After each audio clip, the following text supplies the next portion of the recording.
Assalamualaikum warahmatullahi wabarakatuh. Kami dari kelompok 10 yang akan membahas tentang ilmu tafsir. Tafsirnya Syekh Nawawi Al-Albani, yaitu Al-Munir. Jadi selamat menonton. Selamat menonton ya, selamat menonton. Assalamualaikum warahmatullahi wabarakatuh. Selamat datang di channel baru kita, Bincang Santai, bersama saya Atia Ena Rahma. Pada kesempatan kali ini kita akan membahas sedikit tentang tafsir Al-Munir. Dan hari ini kita kedatangan tamu, salah satu mahasiswa IAIN Surakarta, yaitu Mas Gifari. Silakan. Makasih Mbak. Gimana kabarnya? Alhamdulillah baik. Seperti yang kita jelaskan tadi, hari ini kita akan membahas sedikit tentang tafsir Al-Munir. Ya. Kalau boleh tahu, apa sih tafsir Al-Munir itu? Jadi sebelumnya saya membuka dulu dengan salam ya. Assalamualaikum warahmatullahi wabarakatuh. A'udzubillahi minasyaitonirrajim. Bismillahirrahmanirrahim. Alhamdulillahirabbil alamin. Minasyaitonir rajim. Bismillahirrahmanirrahim. Rabbana taqabbal minna innaka antas samiul alim. Nah, jadi sebelumnya perlu kita garis bawahi, memang penting sebelum kita mengkaji suatu kitab itu memang sangat penting, ini sangat harus kita tahu siapa pengarangnya, apa sebabnya ya. Nah, maka dari itu saya jelaskan sedikit ya. Jadi kitab Tafsir Al-Munir itu adalah salah satu kitab tafsir yang dimana itu di apa ya bahasanya, kalau ini kita dikarang ya, biasanya dikarang ya. Jadi dikarang oleh salah satu ulama yang termasyhur di abad ke-19. Nah, ulamanya ini yang lebih membanggakan itu adalah ini ada salah satu produk lokal, dalam artian ulama ini adalah ulamanya orang Indonesia. Nah, seperti itu. Beliau ini sudah diakui, kemasyhurannya ini sudah diakui hingga seantero dunia. Nah, siapa ulamanya? Pasti mungkin ketika saya menyebutkan semuanya sudah pada tahu. Jadi ulamanya ini adalah Syekh Nawawi Al-Albani. Syekh Nawawi Al-Albani itu seorang ulama yang termasyhur di abad ke-19, yang dia telah mengharumkan nama Indonesia sampai ke Mekah. Ya, gitu. Jadi pengarangnya Syekh Nawawi Al-Albani. Apa sih alasan yang membuat Syekh Nawawi Al-Albani itu menafsirkan Al-Quran tersebut? Oke. Jadi apa alasannya? Nah, dari yang riwayat yang saya baca, jadi Syekh Nawawi itu pada zaman dulu kala ketika ia sedang berguru dengan gurunya, nah, dibatukin saya, di hujan. Jadi Syekh Nawawi itu disuruh oleh gurunya untuk menafsirkan, karena gurunya tahu bahwasanya Syekh Nawawi itu sudah mumpuni ilmunya, sudah ahli dalam sebagai bidang. Jadi disuruh dia gurunya, Nawawi, kamu tafsirkan Al-Quran gitu. Nah, pada saat itu ketika diperintah oleh gurunya, Syekh Nawawi bimbang. Karena apa? Karena pada zaman Rasulullah SAW, Rasulullah pernah berkata bahwasanya barang siapa yang menafsirkan Al-Quran itu benar, tapi itu jika salah itu bisa masuk neraka. Jadi itu yang ditakutkan oleh Syekh Nawawi Al-Albani. Dia memikirkan terus menerus selama bertahun-tahun hingga akhirnya beliau pun mempunyai apa ya bahasanya dalam ini tuh akhirnya dia pun menurutilah ya, berkata gitu, menuruti yang dikatakan oleh gurunya. Karena apa alasan dia? Karena alasan dia itu untuk melestarikan ilmu Al-Quran. Takutnya ketika tidak ada orang yang menafsirkan, nanti ilmu yang disampaikan oleh Rasulullah itu terhenti pada zaman tertentu saja, seperti itu yang ditakutkan. Nah, seperti itu. Alasannya karena disuruh gurunya. Dari mana saja rujukan Syekh Nawawi untuk membuat tafsir Al-Munir tersebut? Oh, ini ya rujukannya ya. Rujukannya itu ada banyak. Tapi yang saya sebutkan mungkin ini diantaranya salah satunya adalah rujukannya dari di sini ada. Yang pertama itu dari Tafsir Al-Futuhat Al-Ilahiyat. Itu adalah karya dari Syekh Sulaiman. Yang kedua ada Mafatih Al-Ghaib. Mafatih Al-Ghaib itu lebih dikenal dengan Tafsir Al-Zar atau Tafsir Al-Kabir. Nah, itu karyanya dari Fakir Al-Bir Ar-Razi. Gitu. Yang ketiga itu ada Tafsir Al-Siraj, yakni Tafsir Al-Siraj Al-Munir kepanjangannya. Itu dia dikarang oleh Syekh Syam. Nah, seperti itu rujukannya. Metode apa aja sih yang digunakan Syekh Nawawi sendiri? Metode dalam penulisan kitabnya ya? Oke. Jadi metode yang dipakai Syekh Nawawi itu adalah metode analistik. Analistik itu apa? Analistik adalah mengkaji dan menafsirkan Al-Quran berdasarkan sistematika, urutan ayat dan surat. Nah, seperti itu. Jadi analistik.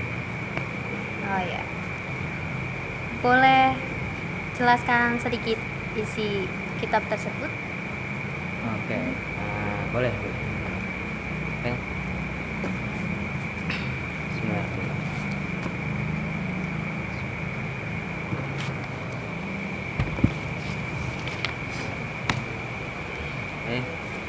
Langsung kita mulai saja ya. Sebelum kita membahas kitab ini, alangkah baiknya kita memberi Al-Fatihah kepada yang mengarang kitabnya, karena moga-moga kita bisa kecipratan berkahnya. Amin. Al-Fatihah.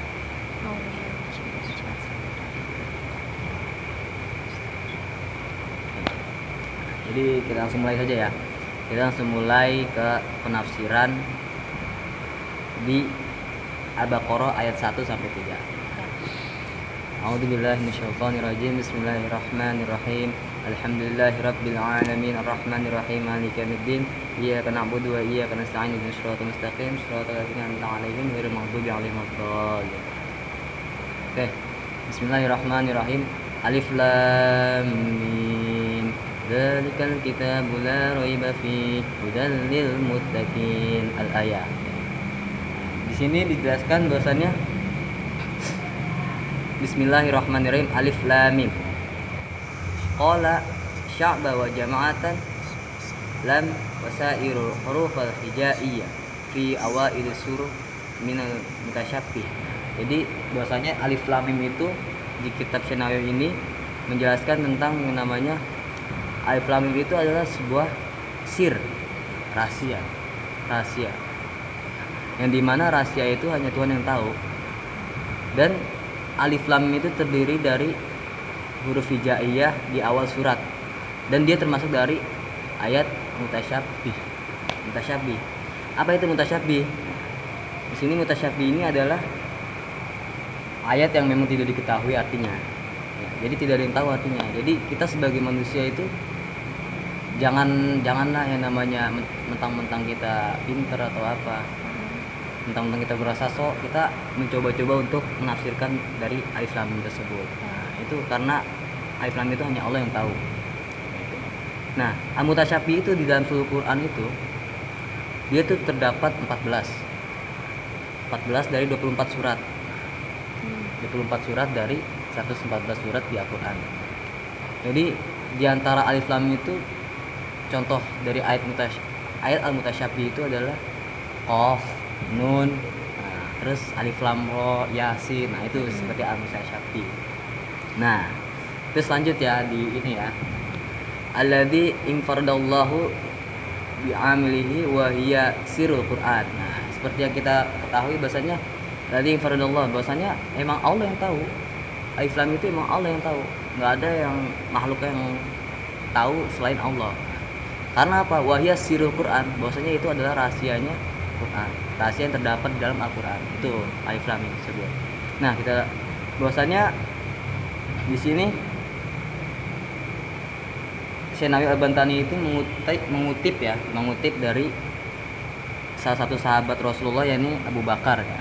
Jadi di sini di Syekh waqala Abu Bakr radhiyallahu anhu fi kulli kitabin sir wa sirallahi fil Qur'an awail sur. Jadi di dalam Abu Bakar ini berkata bahwasanya setiap kitab itu mempunyai rahasianya masing-masing. Nah, sedangkan rahasianya Allah itu terdapat pada Al-Qur'an. Nah, itu. Jadi Alif Lam Mim itu sirul Quran. Nah, seperti itu. Nah, terus kita lanjut ke lanjut ini ya. Nah, numinu bidzahir wa naf'al fiha ilallah taala. Jadi di sini dijelaskan bahwasanya kita ini disuruh beriman. Nah, bahwasanya ini penting. Alif Lam Mim itu kita dengan Alif Lam Mim itu kita ada pelajaran yang tersendiri, yaitu belajar untuk beriman. Dzahir, beriman. Terus kita lanjut ya. Lalu apa sih faedahnya? Apa sih faedahnya Alif Lam Mim itu kan? Wa faidatun dzikruha qalibul iman biha wallahi taala ikhtas. Jadi faedahnya itu adalah membuat iman kita itu belajar untuk mengimani. Jadi membuat supaya iman kita kuat atau apa. Nah, itu salah satu faedahnya. Terus nih kita lanjut ke sini. Iktaso bi ilmi la taqdir alaihi aqula al anbiya wal anbiya. Jadi di sini dimaksudkan bahwasanya Allah itu mempunyai rahasia.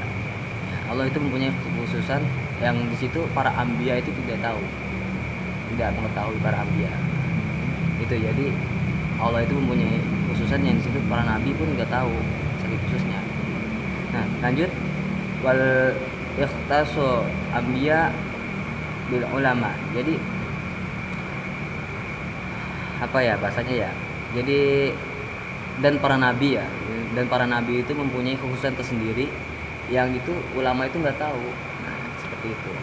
Lanjut lagi yang terakhir itu iktasu bi ilmi ulama la biqadri al awam.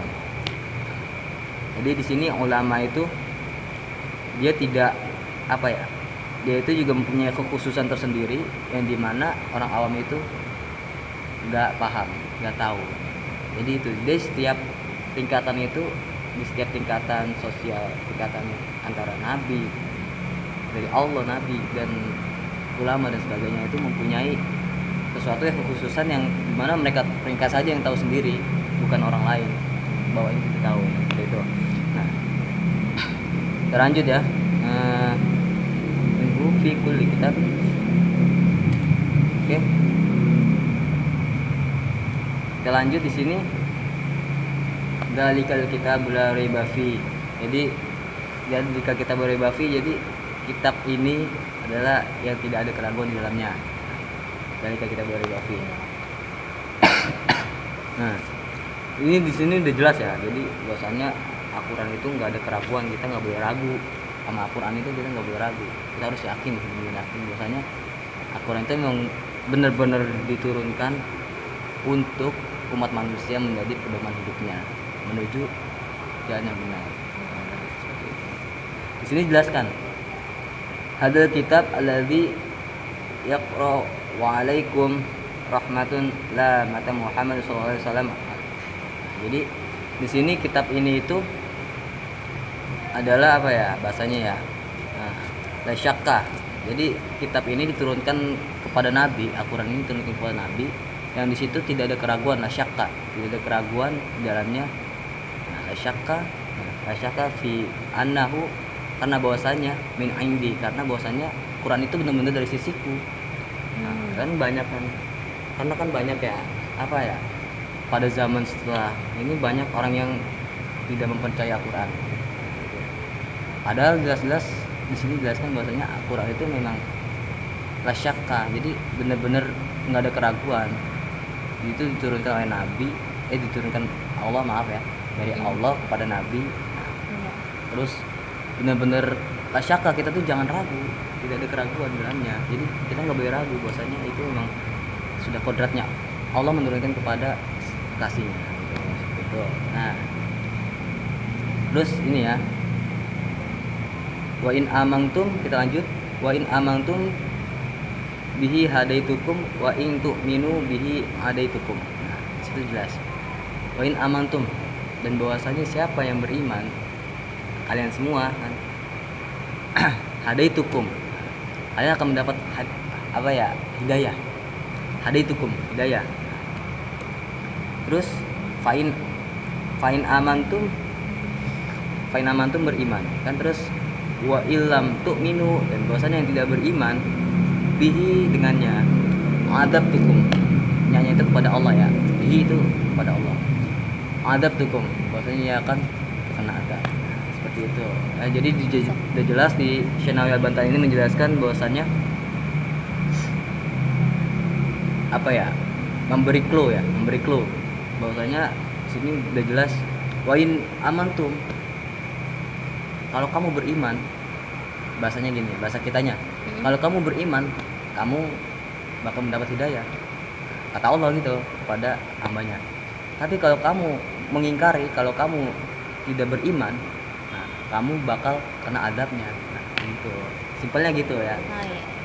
Beriman kepada siapa? Kita kembali ke sini. Alif lam mim ini loh. Alif lam mim. Ya. Jadi biasanya kamu mengimani alif lam mim ini, nah, kamu akan dapat hidayah. Terus hudal lil muttaqin, kita lanjut. Hudal lil muttaqin itu hudal lil muttaqin, petunjuk bagi orang-orang yang bertakwa. Hudal lil muttaqin. Nah, di sini Syekh Nawawi menjelaskan ayu rahmatin li ummati Muhammad sallallahu alaihi wasallam. Sangat jelas ya. Jadi hudal lil muttaqin, Allah akan menunjuk kepada orang bertakwa. Jadi di sisi lain Allah akan memberi hidayah, Allah akan memberi petunjuk pada hambanya yang mau bertakwa. Apa sih definisi bertakwa itu?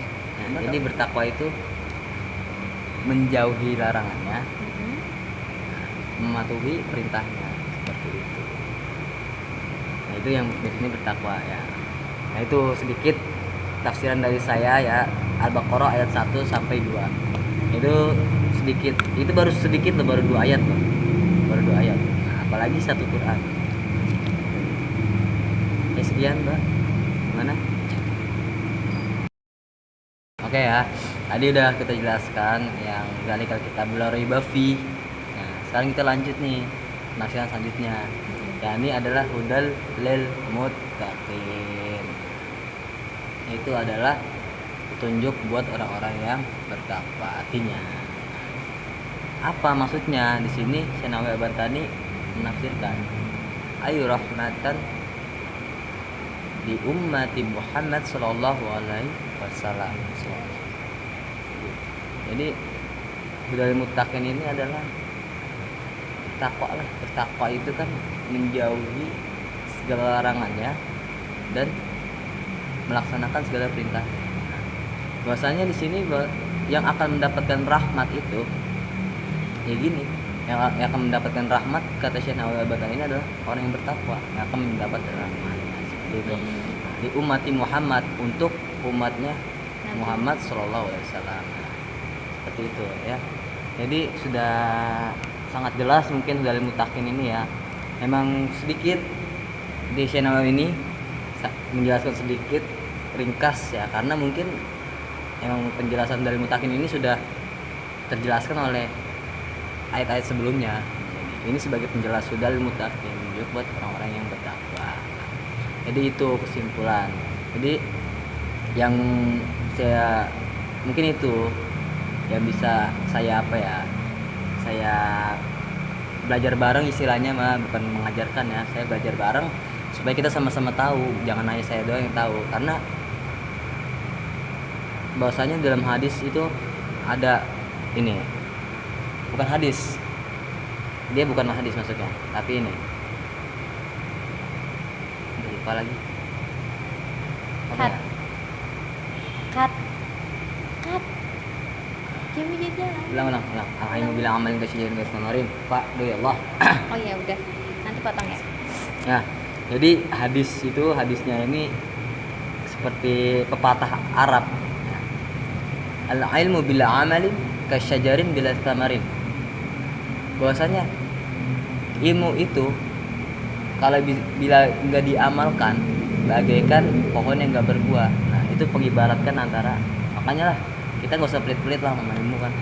Kita punya ilmu apa bagi sesama biar kita sama-sama pintar gitu. Sama-sama tahu. Iya, jangan ngendepin ilmu, jangan mendiamkan ilmu buat diri kita sendiri saja, percuma kan.